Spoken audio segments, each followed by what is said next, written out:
We're here to talk about Anne Hathaway. Hello. Well, hi, Anne Hathaway. amongst other things, I'm not sure. Nope, that's it. Okay, here we go. Strap in. That's all of it. The next hour. Thank you for coming to our theater. Yes, no, the turnout is just what I expected. Good. Yeah, we were really out on the street corner trying to get people in. But they said, her? No. So, okay, let's start with Serenity. Yes. Which, okay, if you've seen the trailer for the movie, the basic setup is sort of Postman Always Rings Twice. It's sort of a noir vibe. You come in and you ask Matthew McConaughey to kill your husband. Yes. That much we know. But it's a really twisty, really trippy movie. Yes. And I don't want to give away any spoilers, but tell me what you can tell me about it. Twisty and twisted. Both.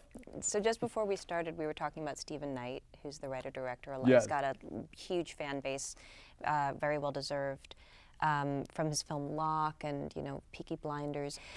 In Serenity, nothing is what it appears, including what you think that you're watching. And what I mean by that is we have certain conditioned ideas about what a man is, about what a woman is, about what life is. What happens if you couldn't take any of that for granted and you actually had to really be in the moment and wonder, is anything that I'm seeing right now what I think it is or what I've been led to think that it is? And in the case of my character, Karen, I just found it really interesting that this woman, the identity that she presents is something that we've come to expect as a film-going audience. We know what a femme fatale is. We know what a no-good woman who wants to kill her husband is. But is that the reality? What's her story? And Stephen's ability to present a story that we think we know, that we think is well-worn, and to give it layers and nuance and vulnerability and depth and humanity and dignity, that was just what got me. I was so excited about that. My husband is joining me here the day after tomorrow. I told him that I would charter a boat for fishing tuna. I want you to take him out on your boat, let him get drunk, then drop him in the ocean for the sharks. So this is a femme fatale role, as you say. In The Dark Knight Rises, there was also a femme fatale element to Selena Kyle, Catwoman. But this is a slightly different version of a femme fatale, whereas that one was sort of the Hedy Lamarr type of femme fatale. Who is this one most like? Well, one of the first things Chris Nolan said to me about Selena was she has a code. She has a moral code that she operates under. And so I thought to myself, what could that be?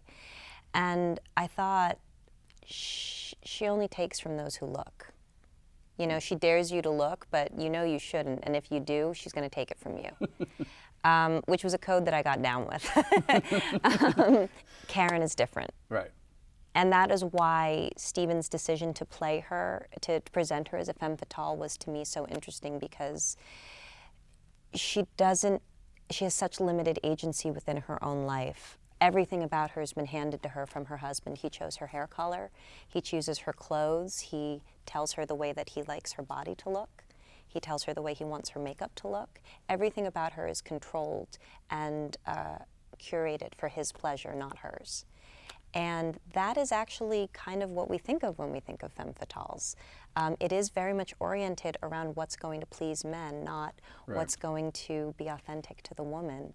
And I just thought, what an opportunity on her journey from when you present her to be presented in this way. The audience is going to have these preconceived notions about her based on an entire film history.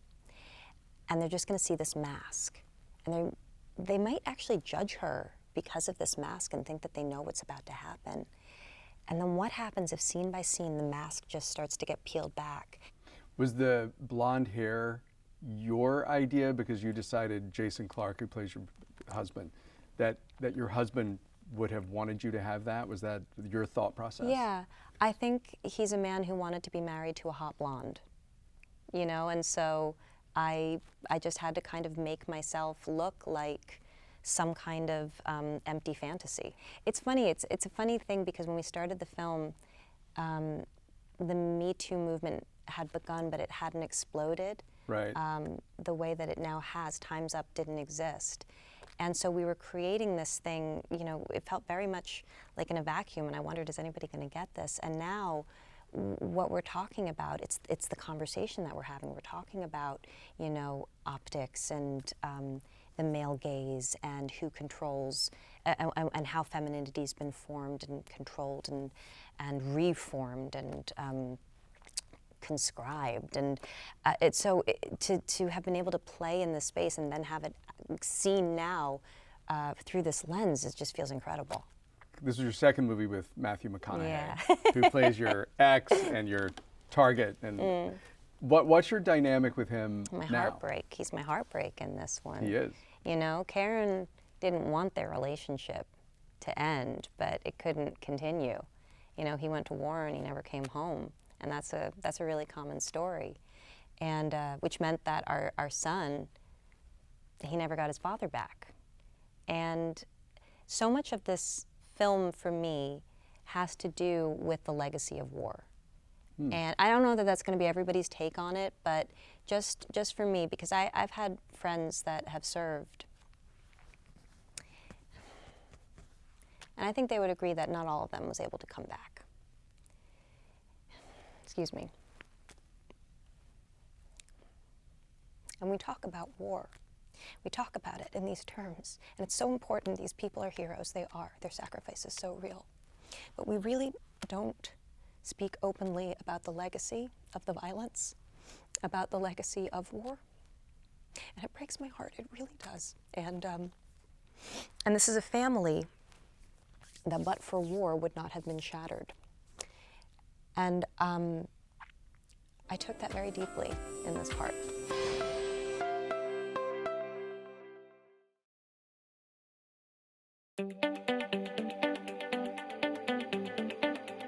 What is your dynamic now on the set?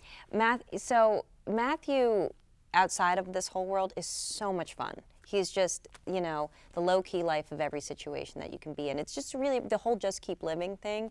He is a very alive person. He's a deep thinker, generous communicator, poetic, philosophical person. He's just a wonderful, wonderful guy. I really enjoy spending time with him. And I thought I knew his on-set thing in Interstellar because he was playing, you know, Cooper, who's this pilot and this raconteur, and, you know, kind of he's just a storyteller, yarn spinner, and of course in that one, you know, he's playing a character who's trying to get unity, and I'm playing Dr. Brand, who just doesn't want him there and just doesn't even want to find him cute or attractive or enticing or anything. So we kind of had that little frisson on that one, which was fun. I'm expecting that on Serenity. I go out the night before, you know, kind of like we kick the whole thing off with him, have a great time. Camilla, his wife, is a great pal of mine. We're all having a great time. I show up to set, I'm like, hey, buddy. And I get a, hello. And I'm like, shoot, we got kind of drunk. Did I say something? Like, you know, like, have I offended have Matthew I offended Matthew? McConaughey? And I was like, okay, just hang back, like, just give him some space. Day 2, hey, Matthew. Hello. And I'm like, okay, should I call Camilla? Like, Day 3, I just like, I have to ask. So I just went up to him and I said, is it me or is it process? And he goes, it's process. Oh. I said, okay. So we would hang out on weekends, get the kids together, barbecue, great time. But on set, he was Baker Dill and he was pissed at me. That would be scary if you didn't know. If you walked up if you and don't McConaughey know, was you get pissed. nervous. Your solar plexus starts spasming, and you're like, "Oh God, what's Right. happening?" So then I found that, you know, in the first couple days I was trying to stay deep in Karen, but to be honest, it was so heavy, and so I just decided to play the privilege card, you know, that I'm not this woman, that I'm playing this woman. So I would kind of come out of it. And it turns out Jason Clarke is a delight. And we just decided that, like, it would help us to go deep into all the pain and the abuse of our relationship if we could actually be great friends off camera. Oh, that's So, good. Well, that yeah. would have been a toxic relationship if you both stayed in Well, character. okay, so when we first started, you know, Jason, this character is so far away. I mean, could not be farther away from who he is. My wife, my beautiful wife, she arranged this trip, and she sat up on the internet night after night typing away to find the perfect boat, to make this trip perfect because she wants it to be perfect, perfect for me. And myself, well, I'd say a son of a runs a bucket, same as any other. And I'd fly to some other island.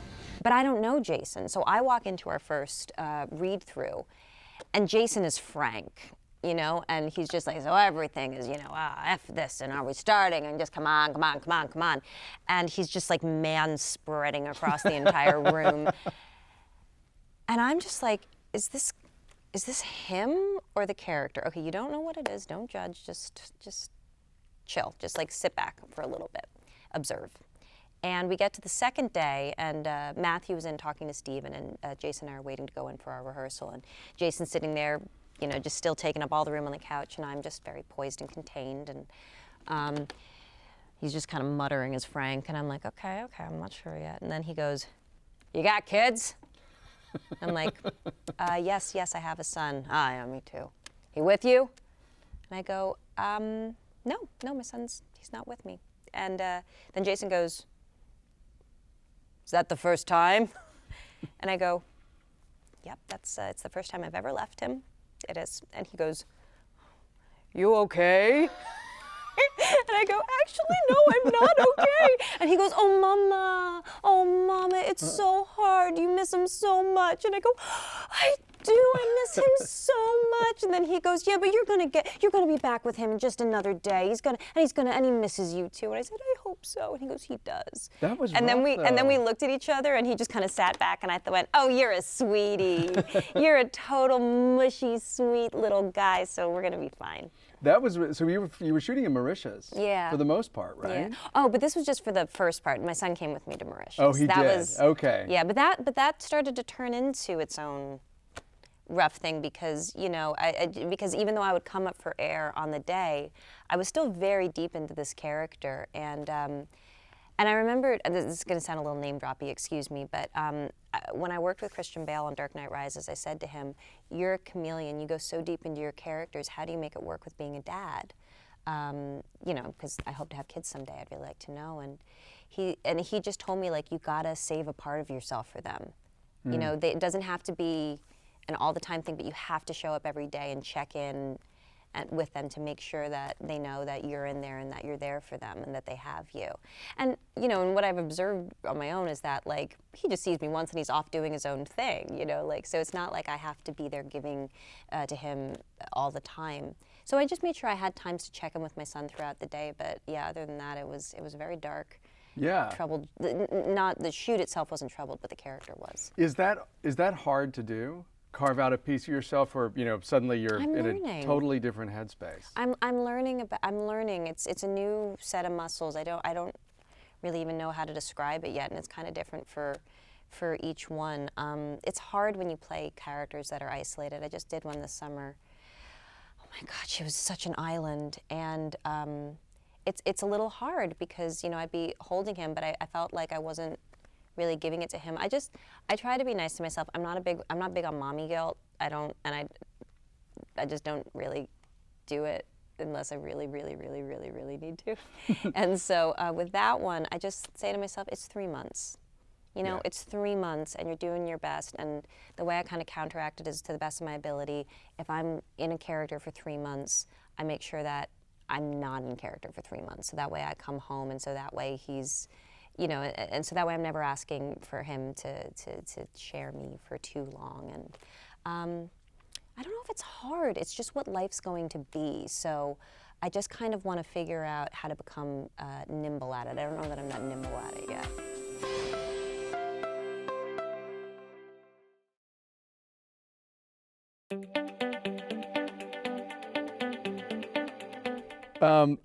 Very recently on Instagram, you did a 10-year challenge. You posted yourself on the Globe's red carpet from 2009. Yeah. And the Globe's red carpet this year. And you wrote, wow, check out 2009 me trying so hard not to do anything wrong. Check out 2019 me doing what feels right. And then you wrote wicked sweet. Yeah, Princess Diaries. What has changed in those 10 years? What were you thinking about when you wrote that? Oh my gosh. Well, I just had been seeing the 10-year challenge, and I'd just gone to the Golden Globes, and I thought, oh, I bet you I could. I got my pose down, so I was just like, I bet you I could find a pose that would like just kind of like show the two. And I just, life moves and you move with it, and I'm not big on looking back. But I just remember being so scared going into that whole award season and doing what I thought I was supposed to do. And so like I barely ate anything that Christmas. I hate to say that, but like I remember my dad making a pie and I just like had like a little bite because I thought I had to be the movie stars had a certain body. And and I was so scared, and I was smoking. I'm sorry to tell everybody that, but like I was just like smoking my nerves away, and I just wasn't nourishing myself. And then cut to 10 years later, I've just figured out how to say thank you to life by trying to just absorb the best, by trying to nourish myself, by taking care of myself, by not apologizing for occupying space, which is not something I knew how to do 10 years ago. So I don't know, it's been a journey, and I don't look that different, but I just feel like the inside has just transformed so much. And so I'm just really, I love that girl from 10 years ago. I just want to give her a hug, and I'm just really, when I look back in the last 10 years, I am really proud of how hard I've worked to get to a place where I feel good. I think for people that are fans of yours and have watched you, we really have watched you grow up. I mean, you became famous so young, and there's a remarkable difference, I think, and we've met a few times sporadically over the years, though we don't know each other, but knowing you a little bit, but also just watching you in the world, there really is a remarkable difference, I think, in how comfortable you are with yourself now. I never thought of you as someone uncomfortable with herself. But there was something a little fritzing, right? It just seems like you a just nervousness. seem more maybe a nervousness, and you seem much more comfortable in your own skin. And I've loved watching it. Thank you for saying that. It's I guess that's what growing up is, right? I've had some. It was funny when you were. I have some really great teachers in my life, and when you were saying that, I was like, oh, that's so funny that I chose those words about trying to do everything right and wrong and all those things, because one of my favorite quotes is this Rumi quote, which is, out beyond ideas of right doing and wrong doing, there is a field, we'll meet you there. And that's really what I'm much more interested in now. I think when I was that age, and I talked about, I just thought it was about deprivation. I really did. And now I just feel like that's not life. Like the actual antithesis of life is depriving yourself to look a certain way. And one of the things that I feel so inspired by this moment is the way we all, not just women, but all of us, are just kind of saying how I am should come from me. We've also seen it in your work. And not that you have an Oscar to prove it, and lots of success. So you don't need me to tell you you're a fantastic actress. I don't mind. But you're a fantastic actress. Anyway, I'm blowing smoke. But there's also, if you look at Dark Knight Rises, even if you look at Serenity to an extent, although it's not the best example, or Ocean's 8, you really are. I see you really, really having fun at work. And you're not afraid to have fun, and you're not afraid to make fun of yourself. And I think that has been maybe what I talk about when I see you're so relaxed now. Maybe, yeah. I'm also just so inspired by what I see. I just like on Ocean's 8, oh my gosh, you can't imagine what it was like to show up on that set and look up and just see 7 of the most incredible women just standing there. I'd never seen it before. Maybe on set you got one other woman. I was just tickled by it and just so thrilled, and I just wanted to play with everybody, It's interesting, sometimes you don't, we internalize sexism and misogyny, we internalize homophobia, all of those things that you don't really realize you've internalized until you're in a situation where it's taken away. and you're so shocked that, wait, this is the way it's supposed to be, but it doesn't feel right because I take for granted that, you know, bigotry exists in the world. Yeah. It's really interesting that you had that feeling on that set. That makes total sense. Yeah. I remember going to my first Time's Up meeting, and I don't even think we had a name at that point. And I just saw this weird disconnect for me because I've never been a girl who's had a problem having female friendships. I'm not even sure any girl has problems having female friendships, but there's this weird myth that it happens. So I feel the need to justify that I'm a girl who. But anyway, so I have the most amazing group of girlfriends. They're my sisters. Oh my God, I don't know who I would be without them. They're my heart. They're my soul. I love them. But I never believed I would find that at work. I never believed that. I just always thought, oh, you're my competition. We can't both be here at the same time. I had internalized that despite doing my best not to. And when I got in that room full of women, I just thought, this is it. This is the invitation. Where are you? Like, what is going on? And I just wanted to like beat my heart and wake it up because I'm like, this is the moment. This is the moment for you to step into this kind of, I don't even know how to, it was like this, I had a feeling and I didn't know how to characterize it, and I stopped believing that it was even possible. And then I got this invitation and I had to figure out why I couldn't immediately connect to it. What was that lingering distrust? And I realized it was that conditioned thinking that you were talking about. And so I just went to this year's first New York meeting of Time's Up, and I felt a difference within myself and my ability to just be open. And I was just, my eyes adjusted. Like these women who are doing the most incredible things, who are making the world a more safe and dignified and equitable place, not just for women, but for everybody, because when there's equality, everybody wins. They're making the future brighter.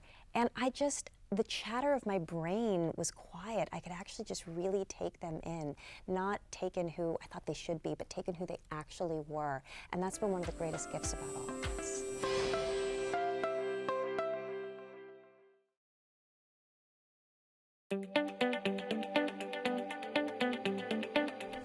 Let's go back to 2001. You have been working for a while, since you were 13. You've been on a TV series. And then the Princess Diaries sort of changed everything. What do you remember about making that movie? Getting the call, just getting the script. You get to audition for this. It just had that feeling. It was just, I touched it and it was like electric. Oh my gosh, and Julie Andrews is in it. Okay, focus. Meeting Gary Marshall, Pretty Woman, was my favorite movie growing up. I get to meet the director of that. How extraordinary. And then, oh gosh, and then getting to make it and be on set every day and just like get to give Julie Andrews a hug every day. That part was also very, very, very magical. And then it came out and it was received. That part even, by the way, was magical. Yeah. It just felt like this dream coming true. And then I wanted to go to audition for this drama. Oh, that's a good part. I can't wait to be seen for that. What, they won't see me? Why won't they see me? Oh, because they don't think I can do it. Well, can I audition for it? Oh, they don't think I'm right for it. Why don't they think I'm right for it? Because I'm the princess?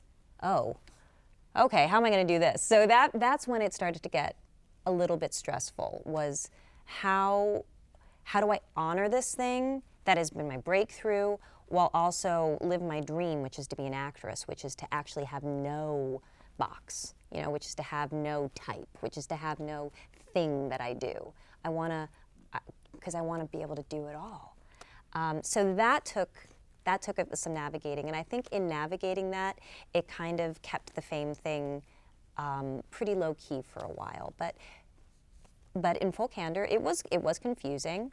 Bill Murray has a great quote about it. He said, when you get famous, everybody gets a pass for the first few years to be an asshole. It's a confusing thing to figure out, but then after that, you have to figure it out. So, and I realized that. So now, I just have a really light relationship with it now. It's, I'm trying to, I live my life as though I'd won the lottery, not as though I was famous. Oh, but that's a way of living life with gratitude as opposed to being bothered by, the things that aren't great about it. Well, it's mostly pretty great. I woke up one day and I said, when people come up to you and they want to tell you they love you, or that they like you, or that they've watched your movie 3,000 times, or they want a selfie, or they want a hug, or they want a picture, or they want a picture for their daughter, all they are saying is, thanks. You know, like that's all they're saying. It's not complicated, it's not bad, it's actually immensely flattering. It's beautiful. And there's a very good chance, you know, you'll just leave the interaction and you can just focus on the next thing. There's a very good chance they might remember that forever. So do you want this memory to be one that makes them feel badly about themselves, or do you want it to be one that makes them feel great? Because the reason you won the lottery is because they bought a ticket. So please be respectful of that. And then I just have this really light relationship with it now. I feel like my fame is a tool to make other people feel good, you know? What am I talking about? I'm not supposed to say something like that out loud. No, but that's a great way to go about it. I find, for me, it's been the healthiest route, you know, to kind of, and also keep it in its place and let it. How do you tune out the negativity and pretend like that's not happening? I don't pretend anything. It happens. It does, and I'm just trying to, you know, everybody's entitled to their opinion. What I appreciate is when the negativity has some intelligence behind it and some humor. Like, what I don't like is lazy negativity. Like when you're just grumpy and you just, I don't like that. I don't like that. If you're going to take someone down, have a point of view, be witty, you know, maybe pun a little bit, you know, like come on, like put some life into your negativity, make it fun. It can be fun. You don't have to like everything, but you can't just, I don't know, be a damp squib in this world. I mean, you can do whatever you want, but I don't think you'll have a very nice time. How did you go from Princess Diaries, being seen as only a princess, we can't see her for this or that drama, to Brokeback Mountain? Ang Lee hadn't seen the Princess Diaries, and one woman, Avi Kaufman, she was the casting director, and she knew me. She knew the theater group that I trained with in New York. She presented me as a New York theater actress who was in town filming a Disney thing, but so I was going to come in this weird hair and makeup. But she presented me to him as an actress, not as some celebrity actress thing that they had to see, and oh my gosh, I wanted that part so badly. And I remember reading the script, and they had asked me to audition for Alma, and I said, you know, I'm not an Alma, I'm a Lorene. Can I please be seen for Lorene? And I went in, and I felt this overwhelming and intense connection with Ang Lee. He was so, I'd never met anybody like that before, and I was such a fan of his films, God, probably from the time of 10 years old. You know, and so it just thought, whatever happens with this, I'm meeting a hero right now. This is incredible. And we just had a very quiet conversation, and we just kind of slipped into the scene. I had a good feeling, and I found out after that I got it. I was so, and that was the moment when, you know, I was able to show a different color, a different skill set. Ma'am? After I watched Brokeback Mountain, it was funny, the thing that I remembered, and it may have been because I'm from Texas and I know Silverton, Texas really well, and so Lorene and Jack really resonated with me. But I think I was mostly so fascinated in their relationship, which is just kind of a backdrop. There's not that much on the page about their relationship. It's kind of a mystery. What did you and Jake Gyllenhaal discuss about that marriage, and what was going on between Jack and Lorene? I spoke more with Ang than I did with Jake.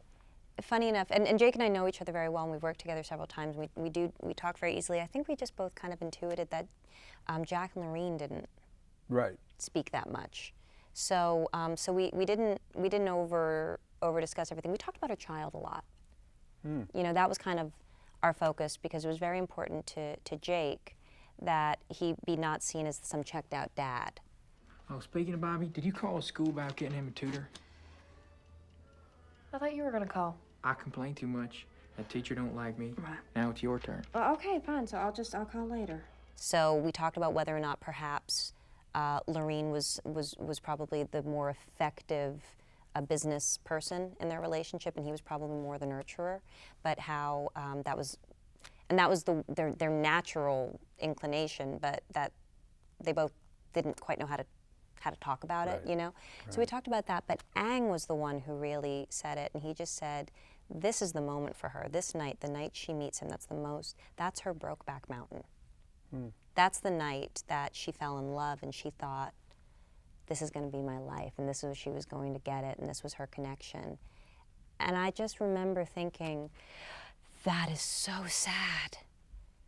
You know, that to have the greatest love of your life boiled down to one night and the other person doesn't even feel it.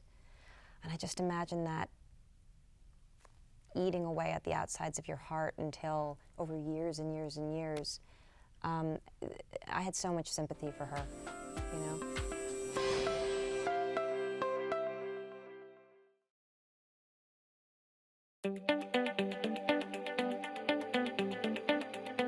When you set out to make The Devil Wears Prada, did you know that that was going to be the hit that it was?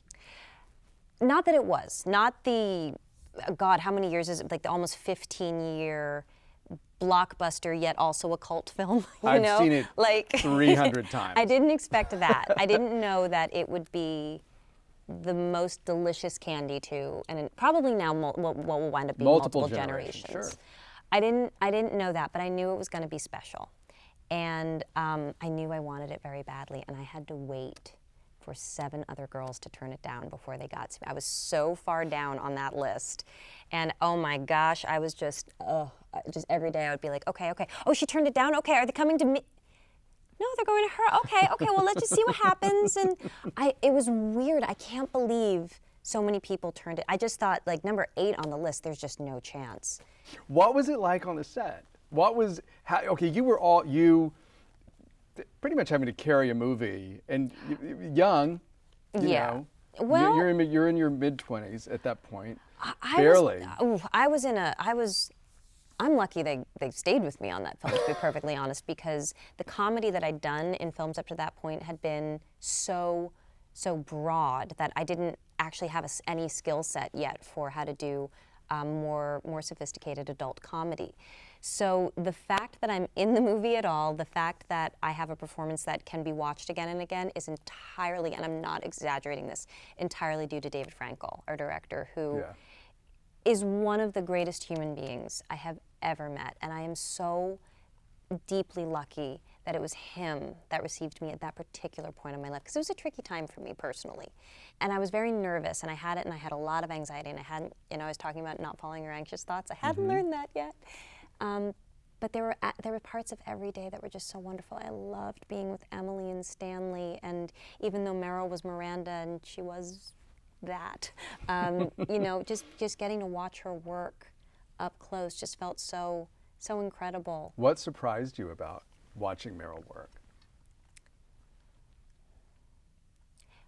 Her ability to, as Miranda, be so removed, but her generosity as Meryl, that always came through underneath it.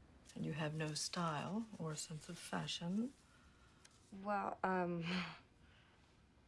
think that depends on what you're... No. That wasn't a question. When she was Miranda, she could have said, "Oh, I don't need to be there for the off-camera." You know, we would have all said, "That's fine, that's great, and you're Miranda Priestley, and you don't have time for this." But I remember there was a scene, and we were doing Meryl's coverage first, and I always find it easier to act when the camera's not on me. So when it's on my back and you don't see any, and because it's just on her, and you just believe it so much more easily. So we're doing the scene, and I'm very, like, all my emotions are available to me, and then they turn the camera around, and I just constricted a little bit. I just froze a little bit. And Meryl saw that, and I saw Miranda just kind of left, and I saw Meryl come in, and she just changed her performance. She just made it a little bigger, so that way I couldn't help but react to it. She got me off kilter a little bit, and then I got out of my head, and we got the scene. So her ability to do both of those things, that was amazing.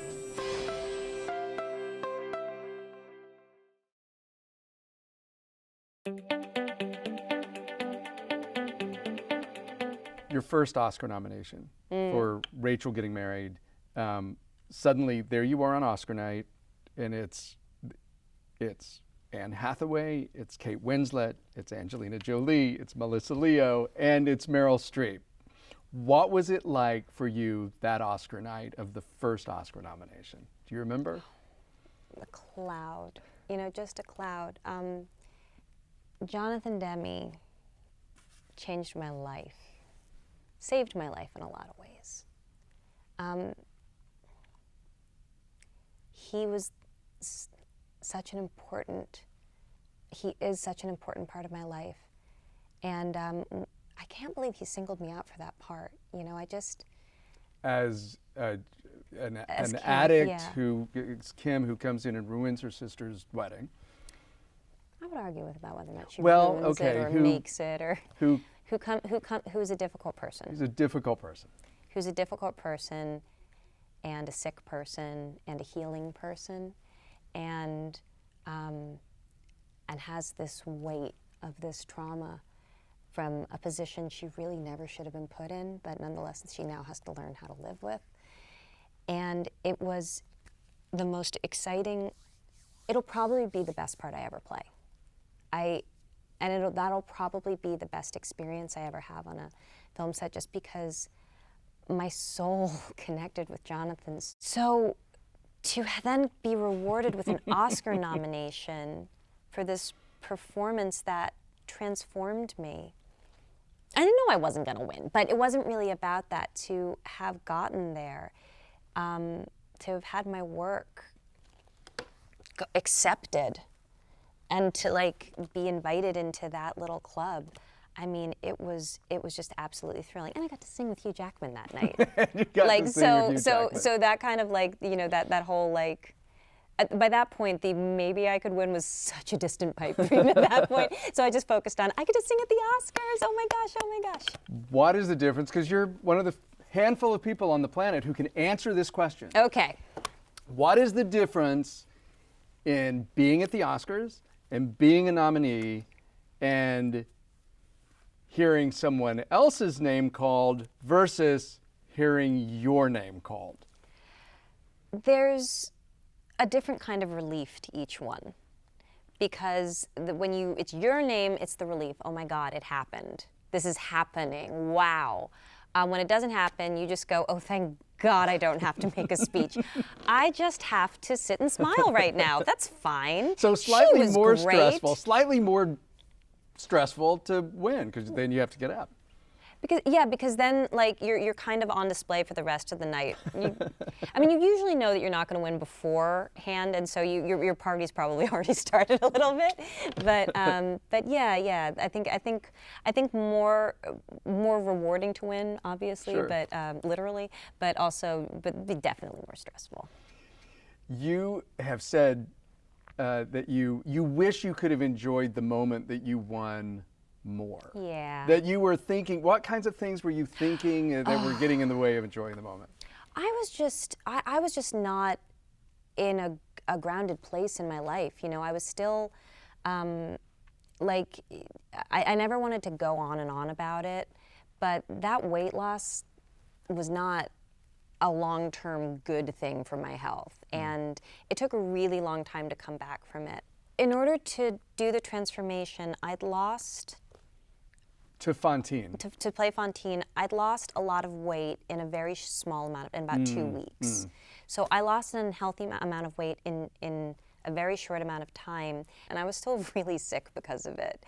And so there was that, and I don't know, I had just turned 30, I had just gotten married, I didn't have, which are two huge, even the most positive things can be upheavals to your identity. So to just have this moment and not really know who I was in the moment when you just feel like you're on display, it wasn't a comfortable feeling, and I didn't do what I'd hoped that I would if I ever found myself in that moment, was just stand up there and really be empty enough to say thank you. I think I was not full of myself in an arrogant way, but full of myself in an uncomfortable way. And life went on beyond it, and I feel, like I said, I feel much emptier now.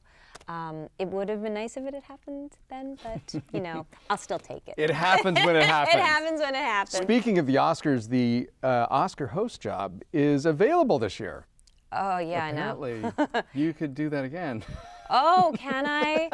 Oh, wait a minute. Let me grab where's my phone? Oh, I'll just do that later. I'm still mad at James Franco. He gave you nothing. He didn't give me anything. He didn't. He didn't. He didn't. God, I just remember the night before, like, we're about to go up there and me turning to everyone and going, am I too much?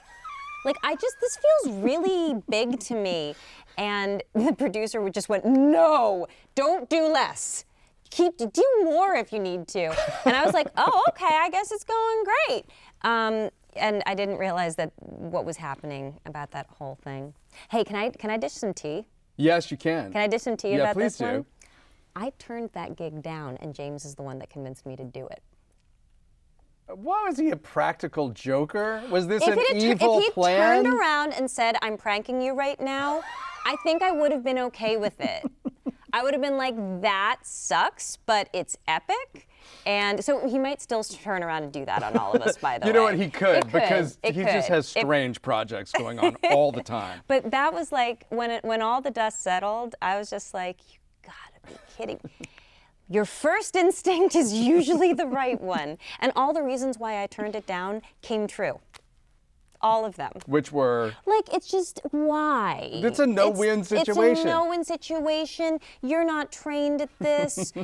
How is this going to enhance your life? Like, all of the reasons why even the people who do it spectacularly well, like Hugh Jackman, Jimmy Kimmel, Ellen DeGeneres, they usually just get a meh, you know, from everyone. It's a really hard gig to stick the landing on. The other reason why I shouldn't have done it is because I'm only funny in character. Like, I don't have like You're not a stand-up comedian. I'm not a stand-up comedian. I don't have a brand of humor. I'm still glad you did it because it's a good story. Cool. Glad for you. No, it's a good story for you. Well, you know what? I think the net positive over the experience of it, I learned so much from it. I think it's going to be a net positive. But yeah, living through it was. A lot of this interview has been about your evolution, and your good friend Emily Blunt said that being with the right person has been a major part of her growth. She's talking about Adam Schulman, your husband. Yes. Do you agree with that? Oh, yeah. Definitely. Definitely. Somebody this morning was saying, your husband just has the best energy, like the greatest energy. And I just thought to myself, yeah, I mean, look what it did for me. You know, I'd go on and on about it, but he likes to stay private. When did you know he was the one? When I heard his name. Why his name? He wasn't there. I heard someone talking about him, and I knew that I didn't know he was going to be my husband, but I knew I needed to meet him. And when I did meet him, I just looked up, and I just thought, oh, there you are.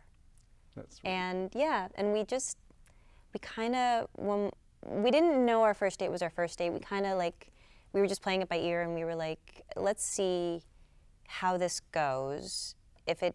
And I remember saying to someone, they said, well, what happens if you don't get along? I said, if we don't get along, we went somewhere together. And I said, if we don't get along, it'll be 24 hours out of both of our lives. And if we do get along, I don't know, we'll probably get married. And so we went on that first date, and we kind of never stopped. Thank you, Anne Hathaway. Oh, thank you. Thanks very for the much. interview and Thank for your time. you. Congratulations on Thanks Serenity. for your kind words. I love Serenity. It's trippy. Everybody go see it. And I'm still holding out hope that you'll take that Oscar gig. Oh, don't hold bring an oxygen tank.